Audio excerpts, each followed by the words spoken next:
लवण या साधारण लवण, जिसको हम लोग नमक के नाम से जानते हैं, NaCl, सोडियम क्लोराइड। क्या है हमारा? सोडियम क्लोराइड, कॉमन साल्ट, इसको हम लोग कॉमन साल्ट के भी नाम से जानते हैं, कॉमन साल्ट के भी नाम से जानते हैं, सोडियम क्लोराइड के रूप में जानते हैं, साधारण लवण के रूप में जानते हैं, NaCl। यह साधारण, यह जो है सफेद चूर्ण होता है, सफेद रंग का यह होता है NaCl, जो सोडियम हाइड्रोक्साइड और हाइड्रोक्लोरिक अम्ल के, यानी कि सोडियम हाइड्रोक्साइड के साथ हाइड्रोक्लोरिक अम्ल की अभिक्रिया कराते हैं तो हमें साधारण नमक यानी कि NaCl प्राप्त होता है। इस लवण को हम लोग सामान्यतः नमक कहते हैं। इसका रासायनिक नाम क्या हो गया हमारा? Sodium chloride. क्या हो गया? Sodium chloride. क्या हो गया? सोडियम क्लोराइड हो गया। तो इस तरह से इसको बनाने के लिए हम क्या करते हैं? सोडियम हाइड्रोक्साइड NaOH का एक्वस सॉल्यूशन जो होता है उसको हम लोग HCl के साथ अभिक्रिया कराते हैं। क्या कहते हैं? Sodium hydroxide. एक जो है यह भस्म है, यह भस्म की अभिक्रिया हम लोग जो है सोडियम हाइड्रोक्साइड का एक्वस जलीय HCl से अभिक्रिया कराते हैं, NaCl प्लस H2O, यानी कि एक लवण का निर्माण होता है जिसे हम लोग NaCl के रूप में जानते हैं। सोडियम क्लोराइड का एक्वस यानी कि जलीय विलयन प्राप्त होता है। इससे जल की मात्रा को बाहर निकाल देते हैं तो हमें सोडियम क्लोराइड जो है वह प्राप्त हो जाता है। इसके क्या करते हैं? सोडियम क्लोराइड का एक्वस है तो इसे हम लोग वाष्पित कर देंगे। वाष्पित करने से यह जो है हमारा प्राप्त हो जाएगा सोडियम क्लोराइड लवण के रूप में। यह सोडियम क्लोराइड बड़े पैमाने पर प्रकृति में पाई जाती है, समुद्री जल में सबसे अधिक मात्रा में होता है। इसके अलावा पृथ्वी पर सेंधा नमक के रूप में हम लोग इसे जानते हैं, काला नमक के रूप में इसे हम लोग जानते हैं, जो पहाड़ों में खदानों में मिलते हैं। काला नमक जो जमीन खोद कर खदानों से प्राप्त करते हैं, इसमें अशुद्धि के रूप में लाल चिकनी मिट्टी मिलती है और यह चिकनी मिट्टी जो मिलती है इसके कण होते हैं जिसके कारण इसका रंग भूरा होता है। आजकल हम लोग जो है नमक के प्रयोग करते हैं जिसमें आयोडाइज्ड नमक का प्रयोग करते हैं। आयोडाइज्ड नमक का प्रयोग करने से होता है हमारे शरीर में जो आयोडीन की कमी होती है उसको पूरा करने के लिए हम लोग आयोडाइज्ड नमक का प्रयोग करते हैं, यानी कि सोडियम क्लोराइड को आयोडीन से इसे जो है अभिक्रिया करा देते हैं, जिसके कारण जो होता है घेघा रोग से बचने के लिए उपाय है। आज हम लोग देखते हैं कि पहले पुराने समय में घेघा रोग बहुत अधिक मात्रा में होते थे, लेकिन जब से आयोडाइज्ड नमक का प्रयोग कर रहे हैं, आयोडीन के साथ अभिक्रिया करा करके सोडियम क्लोराइड को बनाते हैं, उसका उपयोग करते हैं, तो वह हमें जो है आसानी या घेघा रोग हमें नहीं होता है। तो इसके लिए साधारण नमक में हम KiO3 या फिर Ki की थोड़ी सी मात्रा मिला देते हैं और मिलाने से जो है हमारा नमक जो है वह आयोडाइज्ड हो जाता है, आयोडीन युक्त हो जाता है और इसलिए इसका उपयोग करने से घेघा रोग नहीं होता है। साधारण नमक का उपयोग बड़ी संख्या में रासायनिक पदार्थ के रूप में करते हैं। कास्टिक सोडा, सोडियम कार्बोनेट, धूमन soda, sodium hydrogen carbonate, baking soda बनाने में इसका उपयोग किया जाता है।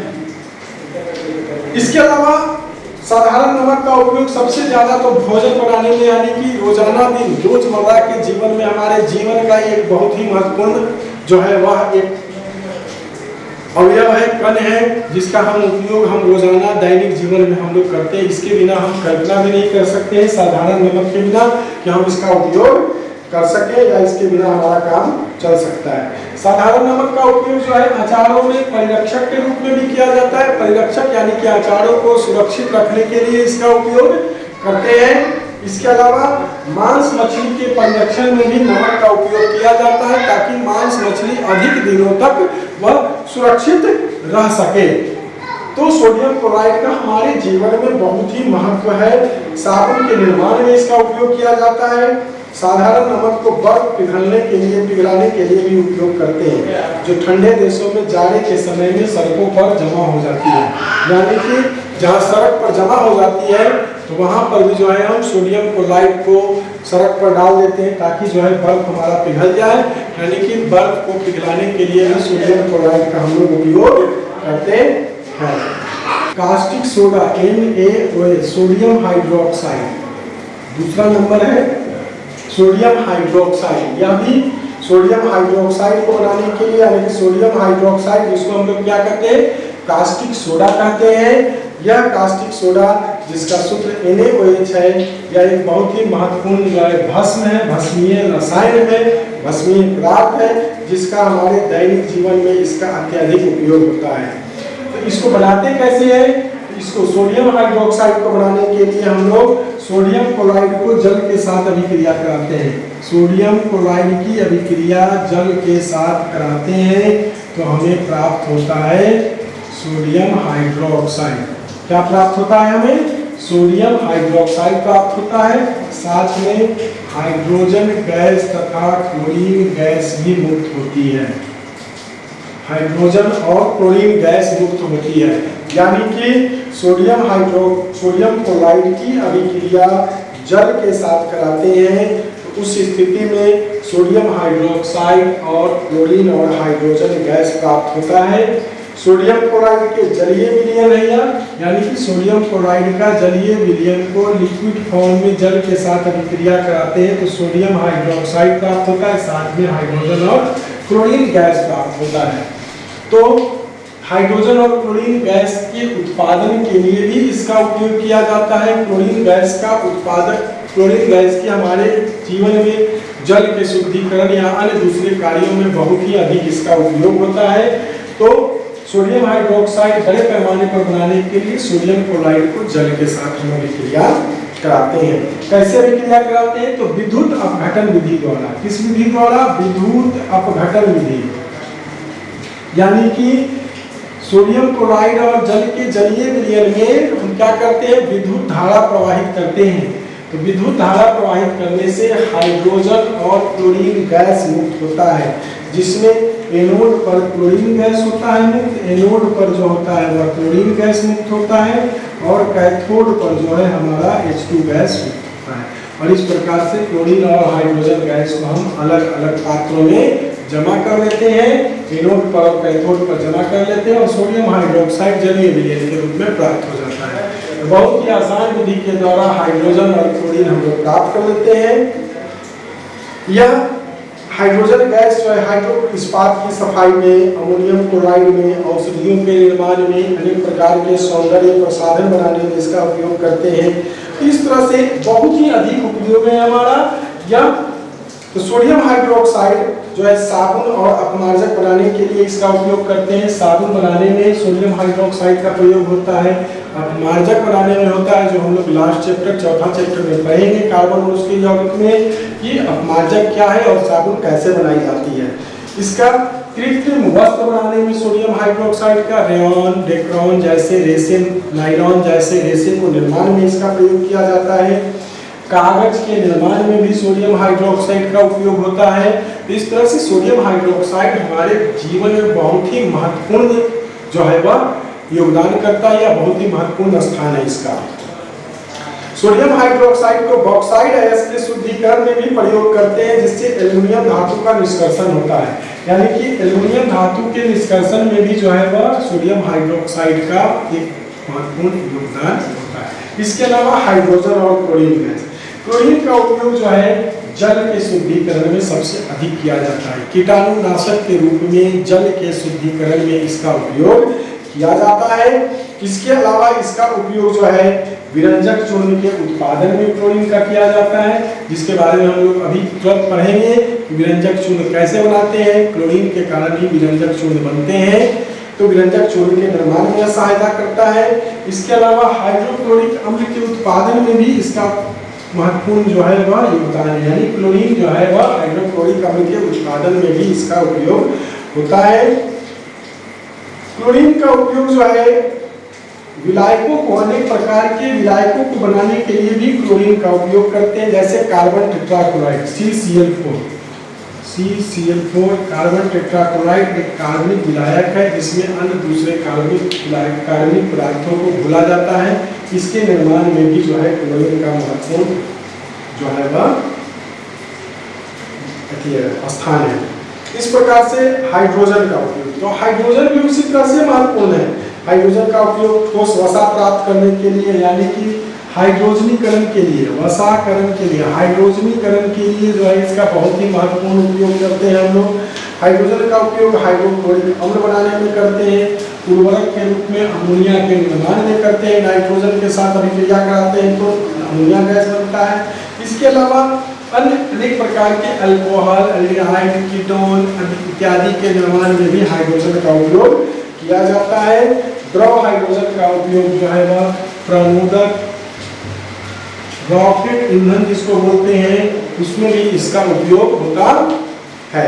सोडियम कार्बोनेट यानी कि धुआं सोडा का निर्माण। धुआं सोडा भी एक महत्वपूर्ण लवण है जिसका सूत्र होता है Na2CO3 × 10H2O। Na2CO3 sodium carbonate और उसके साथ 10 हेमीहाइड्रेट यानी कि 10 अणु जो है वह जल के जुड़े हुए हैं। इसको हम लोग सोडियम कार्बोनेट के नाम से जानते हैं, decahydrate. Sodium carbonate decahydrate, sodium carbonate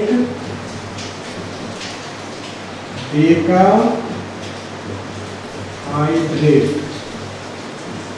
sodium carbonate decahydrate. इसके लिए हम लोग कैसे इसका निर्माण करते हैं, तो इसके निर्माण के लिए अमोनिया गैस से संतृप्त सोडियम क्लोराइड के जलीय विलयन में, अमोनिया गैस से संतृप्त सोडियम क्लोराइड के जलीय विलयन में कार्बन डाइऑक्साइड गैस प्रवाहित करते हैं। यानी कि अमोनिया गैस से संतृप्त सोडियम क्लोराइड के जलीय विलयन में CO2 गैस प्रवाहित करते हैं तो सोडियम हाइड्रोजन कार्बोनेट प्राप्त होता है। इसे हम लोग साल्वे प्रोसेस के नाम से भी जानते हैं और साथ में अमोनियम क्लोराइड बनता है। अब NaHCO3 सोडियम हाइड्रोजन कार्बोनेट के अणुओं को गर्म करते हैं तब हमें सोडियम कार्बोनेट प्राप्त होता है। यानी कि इससे हाइड्रोजन का निष्कासन हो जाता है, कार्बन डाइऑक्साइड और जल निकल जाता है, Na2CO3 शुष्क सोडियम कार्बोनेट हमें प्राप्त होता है। इस सोडियम कार्बोनेट को जल में घुलाया जाता है यानी कि Na2CO3 + 10H2O, और इस तरह से जब घुलाते हैं तो हमें प्राप्त होता है Na2CO3 × 10H2O, यानी कि यह हमें प्राप्त हो गया धुआं सोडा। तो धुआं सोडा बनाने के लिए हम लोग 3 स्टेप में काम करते हैं सोडियम कार्बोनेट डेकाहाइड्रेट बनाने के लिए। सबसे पहले अमोनिया गैस से संतृप्त सोडियम क्लोराइड के जलीय विलयन में कार्बन डाइऑक्साइड गैस को प्रवाहित करते हैं तो हमें सोडियम हाइड्रोजन कार्बोनेट और अमोनियम क्लोराइड प्राप्त होता है। उसके बाद में सोडियम हाइड्रोजन कार्बोनेट को गर्म करते हैं तो गर्म करने से सोडियम कार्बोनेट शुष्क प्राप्त होता है, ड्राई प्राप्त होता है। इस सोडियम कार्बोनेट को जल के साथ अभिक्रिया कराते हैं तो हमें सोडियम कार्बोनेट डेकाहाइड्रेट प्राप्त होता है जिसे हम लोग धुआं सोडा के नाम से जानते हैं। इस प्रकार से यह बनाने की विधि हुई। धुआं सोडा जो है एक क्रिस्टलीय ठोस पदार्थ होता है। इसमें कुछ धातु कार्बोनेट होते हैं जो जल में विलय होते हैं। इसका जो है अपमार्जक जैसा गुणधर्म होता है, इसलिए इसे हम लोग धुआं सोडा कहते हैं। सफाई कार्य में इसका सबसे अधिक उपयोग किया जाता है। घरेलू कामों में निर्मलन कर्मक के रूप में अर्थात कपड़ों को या सफाई कार्य के लिए इसका सबसे अधिक प्रयोग होता है। इसके अलावा सोडियम कार्बोनेट का उपयोग जो है जल की कठोरता को दूर करने के लिए भी हम लोग इसका उपयोग करते हैं। साथ ही साथ सोडियम कार्बोनेट का उपयोग कांच, साबुन या कागज के निर्माण में भी किया जाता है। इस प्रकार से सोडियम कार्बोनेट का उपयोग हम लोग देख रहे हैं, सोडियम कार्बोनेट बनाने की विधि हम लोग देखें। अब इसके बाद है सोडियम बाइकार्बोनेट। नेक्स्ट है सोडियम बाइकार्बोनेट या फिर सोडियम हाइड्रोजन कार्बोनेट NaHSO4। तो यह जो है इसी का स्टेप है। सबसे पहले तो सोडियम बाइकार्बोनेट से ही हम लोग सोडियम कार्बोनेट प्राप्त किए हैं, यानी कि इसे हम लोग साल्वे प्रोसेस के नाम से जानते हैं। तो सोडियम हाइड्रोजन कार्बोनेट को अमोनिया सोडा विधि भी कहते हैं इसको। तो इसके इसी समीकरण को देखते हैं, यानी कि अमोनिया गैस से संतृप्त सोडियम क्लोराइड के जलीय विलयन में जब कार्बन डाइऑक्साइड गैस प्रवाहित करते हैं तो हमें सोडियम हाइड्रोजन कार्बोनेट प्राप्त होता है। और यह सोडियम हाइड्रोजन कार्बोनेट जिसे हम लोग कहते हैं खाने वाला सोडा, खाने वाला सोडा, या इसे हम लोग और क्या नाम से जानते हैं, बेकिंग पाउडर के नाम से जानते हैं, बेकिंग पाउडर। तो इस तरह से बेकिंग पाउडर या सोडियम बाइकार्बोनेट के रूप में या खाने वाला सोडा के रूप में जानते हैं, जो सोडियम कार्बोनेट यानी कि हम सोडियम कार्बोनेट बनाने के स्टेप में पहला स्टेप जो हम लोग का था वह सोडियम हाइड्रोजन कार्बोनेट ही प्राप्त होता है। इस प्रकार से एक ही समीकरण से हम लोग दोनों देख लिए।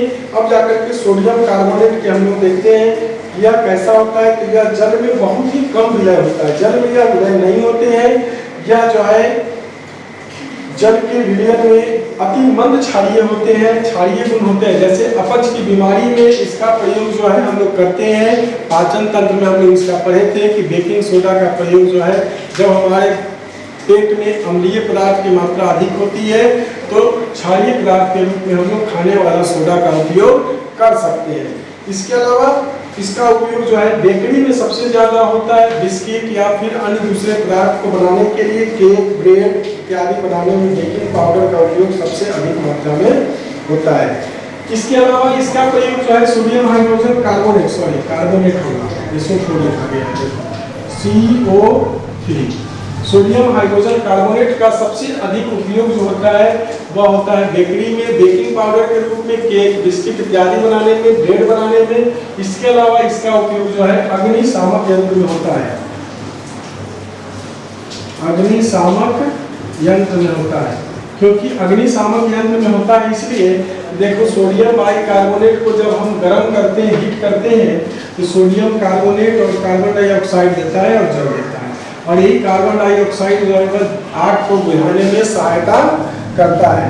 तो सोडियम बाइकार्बोनेट का उपयोग जब हम एक और हम लोग देखते हैं NaHCO3 सोडियम बाइकार्बोनेट का उपयोग जब हम H2SO4 के साथ अभिक्रिया कराते हैं, H2SO4 के साथ अभिक्रिया कराते हैं, सोडियम हाइड्रोजन कार्बोनेट का अभिक्रिया जो है वह कराते हैं किसके साथ, तो बनाता है हमारा Na2SO4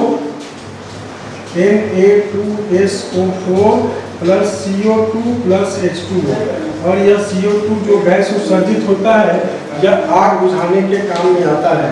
यानी कि कार्बन डाइऑक्साइड अधिक मात्रा में उत्सर्जित होते हैं जब सोडियम बाइकार्बोनेट को सल्फ्यूरिक अम्ल के साथ अभिक्रिया कराते हैं। यहाँ भी देख रहे हैं कि सोडियम बाइकार्बोनेट को केवल गर्म भी कर रहे हैं तो भी जो है हमें कार्बन डाइऑक्साइड प्राप्त हो रहा है। तो अग्निशामक यंत्र के रूप में इसका उपयोग बहुत ही अधिक किया जाता है। इसके अलावा हम जो है इसका उपयोग जो करते हैं वह बेकिंग पाउडर नाम से पता चलता है, बेकरी में यानी केक, ब्रेड इत्यादि के निर्माण में इसका प्रयोग करते हैं। अब हम लोग नेक्स्ट पढ़ते हैं व्यंजक चूर्ण, जिसको हम लोग ब्लीचिंग पाउडर के नाम से जानते हैं, या कैल्शियम ऑक्सीक्लोराइड जिसका सूत्र होता है CaOCl या फिर CaOCl2।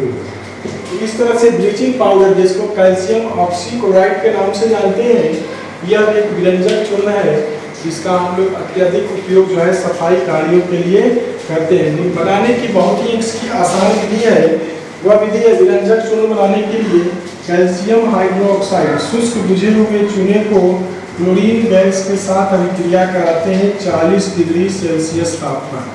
यानी कि कैल्शियम हाइड्रोक्साइड के ऊपर क्लोरीन गैस प्रवाहित की जाती है 40 डिग्री सेल्सियस ताप पर, तब हमें जो है विरंजक चूर्ण प्राप्त होता है CaOCl/Cl। यानी कि कैल्शियम CaOH का होल2 शुष्क बुझा हुआ चूना को क्लोरीन गैस प्रवाहित करते हैं तो हमें ब्लीचिंग पाउडर प्राप्त होता है, साथ में जल होता है। यह एक बहुत ही आसान विधि है जिसको याद रखेंगे कि कैसे बनाया जाता है। शुष्क बुझे हुए चूने के ऊपर 40 डिग्री ताप पर जब क्लोरीन गैस प्रवाहित करते हैं तो हमें विरंजक चूर्ण प्राप्त होता है, विरंजक चूर्ण प्राप्त होता है। और इस व्यंजक चूर्ण का उपयोग जो है बहुत ही अधिक है। कागज और कपड़ों के विरंजन में नाम से ही पता चल रहा है, कागज और कपड़ों के सफाई में, कीटाणुनाशक के रूप में, जल शुद्धिकरण में इसका उपयोग किया जाता है। कागज के फैक्ट्री में, कपड़ा उद्योग में इसका विरंजन के लिए अत्यधिक मात्रा में उपयोग करते हैं। इसके अलावा ऑक्सीजन, क्लोरीन या क्लोरोफॉर्म के निर्माण में भी विरंजक चूर्ण का प्रयोग किया जाता है और कई रासायनिक उद्योग में यह जो है उपचायक के रूप में कार्य करता है, यानी कि ऑक्सीकारक के रूप में यह कार्य करता है। तो इस तरह से यह जो है हमारा विरंजक चूर्ण और इसका उपयोग हम लोग देख रहे हैं। विरंजक चूर्ण क्या है और इसका उपयोग कपड़ा के विरंजन में, कागज के विरंजन में, इसके अलावा अन्य प्रकार के अन्य दूसरे यौगिकों के निर्माण में इसका उपयोग जो है वह होता है। उसके बाद हम लोग नेक्स्ट पढ़ते हैं, वह है हमारा प्लास्टर ऑफ पेरिस।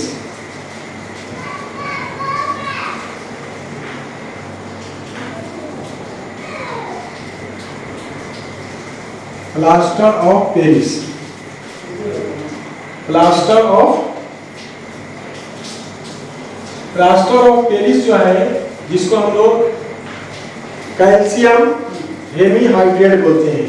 क्या बोलते हैं? Calcium sulphate hemihydrate, calcium sulphate hemihydrate, calcium sulphate hemihydrate, calcium sulphate hemihydrate. यह जो है प्लास्टर ऑफ पेरिस, इसका हम लोग इस तरह से भी लिख सकते हैं, CaSO4 का whole 2 into H2O, calcium sulphate hemihydrate. तो प्लास्टर ऑफ पेरिस बनाने की बहुत ही आसान विधि है। जिप्सम के साथ इसकी अभिक्रिया कराते हैं। तो सबसे पहले जिप्सम यानी कि CaSO4 into 2H2O, जिप्सम इसका नाम है। जिप्सम की को जब हम 120 डिग्री ताप पर गर्म करते हैं तो हमें जो है CaSO4 into half H2O यानी कि कैल्शियम सल्फेट हेमीहाइड्रेट प्राप्त होता है। Hemihydrate, calcium sulphate CaSO4 calcium sulphate hemihydrate प्राप्त होता है हमें। इससे जिप्सम को जब हम 120 डिग्री सेल्सियस ताप पर गर्म करते हैं तो यह गर्म करने के पश्चात यह जो है, और प्लास्टर ऑफ पेरिस को फिर से जो है जल मिला देंगे। अगर इसमें पुनः जल मिला देते हैं तो फिर से यह जो है जम जाता है और जम करके जिप्सम बना लेता है, यानी कि CaSO4 into 2H2O का निर्माण कर देगा। इस तरह से कैल्शियम जिप्सम को 120 डिग्री ताप पर जब हम गर्म करते हैं तो हमें कैल्शियम सल्फेट का हेमीहाइड्रेट अर्थात प्लास्टर ऑफ पेरिस प्राप्त होता है। और प्लास्टर ऑफ पेरिस से जल योजित कर देते हैं तो फिर से हमें जिप्सम प्राप्त हो जाते हैं। इसका सबसे अधिक उपयोग जो है वह शल्य चिकित्सा में होता है। टूटी हुई हड्डियों के मरम्मत करने के लिए, खिड़की दरवाजे आदि के छिद्रों को बंद करने के लिए, खिलौना सजावटी सामान के निर्माण में इसका प्रयोग किया जाता है। तो इस तरह से इसका उपयोग जो है इन सब चीज़ों में किया जाता है। मूर्ति निर्माण में इसका उपयोग किया जाता है। साथ ही साथ दीवारों को चिकना करने के लिए इसका प्रयोग करते हैं। अग्निरोधक पदार्थ के रूप में भी प्रयोग किया जाता है। प्रयोगशाला में या अन्य दूसरे जगहों पर उपकरणों को सील करने के लिए, एयर टाइट करने के लिए भी इसका प्रयोग किया जाता है। तो इस प्रकार से हम लोग अनेक प्रकार के लवणों के जो है निर्माण विधि और उसका उपयोग जो है एक एक करके पढ़ें।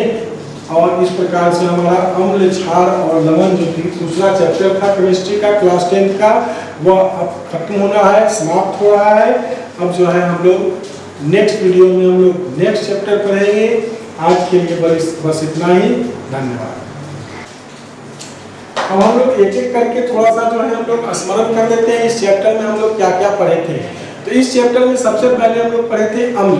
तो अम्ल क्या होता है? अम्ल स्वाद में खट्टा होता है और उसका जलीय विलयन जो होता है वह लाल लिटमस पत्र, नीला लिटमस पत्र को लाल कर देता है। यानी कि अम्ल वह पदार्थ है जो नीला लिटमस पत्र को लाल कर देता है। साथ ही साथ यह अभिक्रिया करता है तो हाइड्रोजन आयन मुक्त करता है, यानी कि धातु के साथ जब अभिक्रिया करेगा तो हाइड्रोजन गैस को यह मुक्त करता है। इसी तरह से स्वाद में यह खट्टा होता है। जबकि भस्म के बारे में हम लोग पढ़े हैं कि भस्म जो होता है वह जलीय विलयन जो होता है उसका कड़वा होता है और यह जो है लाल लिटमस पत्र को नीला कर देता है। यह क्या करेगा? लाल लिटमस पत्र को नीला कर देता है। उसके अलावा फिर है अम्ल के साथ अभिक्रिया करता है और लवण का निर्माण करता है।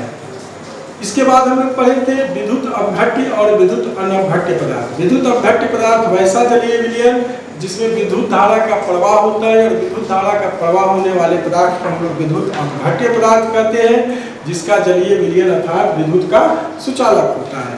उसे हम लोग क्या कहेंगे? विद्युत अपघट्य पदार्थ कहेंगे। और जिस पदार्थ से होकर के जिसका जलीय विलयन जो है विद्युत धारा का प्रवाह नहीं करता है, उसे हम लोग क्या कहेंगे? विद्युत अनअपघट्य पदार्थ कहेंगे। इसके बाद हम लोग प्रबल और दुर्बल अम्ल के बारे में पढ़े थे। दुर्बल अम्ल और प्रबल अम्ल। प्रबल अम्ल का मतलब हो गया जिससे पूर्णतः हाइड्रोजन आयन जो है वह अलग हो जाते हैं। किसी पदार्थ का वह विलयन या वह जलीय विलयन जिसमें हाइड्रोजन आयन पूर्णतः अलग हो जाते हैं, उसे हम लोग प्रबल अम्ल कहते हैं। जबकि दुर्बल अम्ल से पूर्णतः जो है वह आयनित नहीं होते हैं, हाइड्रोजन आयन पूर्णतः आयनित नहीं होते हैं, अर्थात आंशिक रूप से होते हैं। उसी तरह से प्रबल भस्म और दुर्बल भस्म। प्रबल भस्म जिसमें हाइड्रोक्साइड आयन पूर्णतः जो है अलग हो जाते हैं, आयनित हो जाते हैं, जबकि दुर्बल भस्म रहेंगे तो उसमें जो है वह पूर्णतः आयनित नहीं होते हैं। धातु के जो ऑक्साइड होते हैं वह सामान्यतः जो है क्षारीय होते हैं, जबकि अधातु के ऑक्साइड या हाइड्रोक्साइड जो होते हैं वह सामान्यतः अम्लीय होते हैं। तो धातु के ऑक्साइड क्षारीय प्रकृति के होते हैं, जबकि अधातु के ऑक्साइड जो है वह अम्लीय प्रकृति के होते हैं। सिरका जिसमें 6 से 8% एसिटिक अम्ल होता है, उसे विलयन को हम लोग सिरका कहते हैं। इसका पीएच मान बहुत ही कम होता है या बहुत ही प्रबल अम्ल के रूप में होता है। उसके अलावा हम लोग बहुत सारे प्रकृति में वैसे पदार्थ हैं जो अम्लीय और भस्मीय गुणों को इंडिकेट करता है, जिसे हम लोग सूचक कहते हैं। तो कुछ प्राकृतिक सूचक भी है और कुछ जो है वह कृत्रिम सूचक भी है। तो प्राकृतिक सूचक जैसे हल्दी, चुकंदर, ये सब जो है हमारा क्या है? प्राकृतिक सूचक है जो प्रकृति में उपलब्ध है, और ये हमें बता देता है कि किस प्रकार से जो है वह कोई भी पदार्थ जो है अम्लीय गुण वाला है या फिर क्षारीय गुण वाला है। उसके अलावा अन्य दूसरे जो होते हैं जैसे मेथिल ऑरेंज, फेनोल्फथालीन, ये सब क्या होते हैं? ये कृत्रिम सूचक है, लेकिन ये भी जो है अम्लीय और क्षारीय गुणों को, भस्मीय गुणों को बताते हैं। उसके अलावा क्षार, तो जल में घुलनशील भस्म को हम लोग क्षार कहते हैं। आर्हेनियस के द्वारा हम लोग पढ़े थे कि आर्हेनियस के अनुसार अम्ल वह पदार्थ है जो जल में घुलकर हाइड्रोजन आयन देता है, जबकि भस्म वह पदार्थ है जो जल में घुल करके हाइड्रोक्साइड आयन देता है। पीएच मान हम लोग पढ़े हैं। किसी विलयन का पीएच मान जो होता है वह हाइड्रोजन आयन के सांद्रता के लघु गणक के ऋणात्मक मान को कहते हैं। किसी भी विलयन का यदि पीएच मान 7 से कम होता है तो वह विलयन अम्लीय होता है, जबकि किसी विलयन का पीएच मान 7 से अधिक होता है तो वह विलयन जो है क्षारीय होता है, भस्मीय गुण वाला होता है। जबकि अगर किसी विलयन का पीएच मान 7 हो तो उस स्थिति में वैसे विलयन को हम लोग उदासीन विलयन के नाम से जानते हैं। इसमें पीएच मान के आधार पर दैनिक जीवन में जैसे अम्ल वर्षा, दंत क्षय का होना, ये सब जो है हम लोग पढ़े हैं इसके बारे में। इसके अलावा लवण के बारे में पढ़े, जिसमें सामान्य लवण, अम्लीय लवण और भस्मीय लवण। सामान्य लवण जिसमें हाइड्रोजन या हाइड्रोक्सिल समूह उपस्थित नहीं होते हैं, विस्थापन योग, उसे हम लोग सामान्य लवण कहते हैं। जबकि जिसमें हाइड्रोजन या हाइड्रोक्सिल समूह रहते हैं उसे क्रमशः अम्लीय और भस्मीय लवण के नाम से जानते हैं। इसके अलावा हम लोग सोडियम क्लोराइड बनाने की विधि पढ़े, सोडियम हाइड्रोक्साइड बनाने की विधि पढ़े। तो सोडियम हाइड्रोक्साइड बनाने के लिए या सोडियम क्लोराइड बनाने के लिए या तो फिर जाकर के सोडियम कार्बोनेट और सोडियम बाइकार्बोनेट, विरंजक चूर्ण, और फिर जाकर के प्लास्टर ऑफ पेरिस। साथ ही उसके उपयोग के बारे में हम लोग को ध्यान रखना है या किस प्रकार से बनाई जाती है, जिसमें विरंजक चूर्ण हम लोग पढ़े अभी भी कि कैल्शियम हाइड्रोक्साइड के जलीय विलयन को, कैल्शियम हाइड्रोक्साइड यानी शुष्क बुझे हुए चूनों को क्लोरीन गैस से प्रवाहित करते हैं 40 डिग्री ताप पर, तो उस स्थिति में हमें जो है वह प्राप्त होता है विरंजक चूर्ण। इसी तरह से साल्वे विधि के द्वारा, साल्वे प्रोसेस के द्वारा हम लोग जो है वह प्राप्त करते हैं किसको? तो सोडियम बाइकार्बोनेट को, और सोडियम बाइकार्बोनेट को ही गर्म करके और जल योजित करके हम सोडियम कार्बोनेट प्राप्त करते हैं। तो इस प्रकार से हम एक एक करके सबको बारी बारी से पढ़ा और स्मरणीय तथ्यों को फिर से एक बार रिविजन किया। यह बहुत ही इम्पोर्टेंट चैप्टर है आपके लिए 10th क्लास के लिए, और इसको आप लोग देख करके, आप लोग बार बार देख करके इसे याद करें ताकि यह आपको एग्जामिनेशन के लिए लाभ पहुंचा सके। धन्यवाद।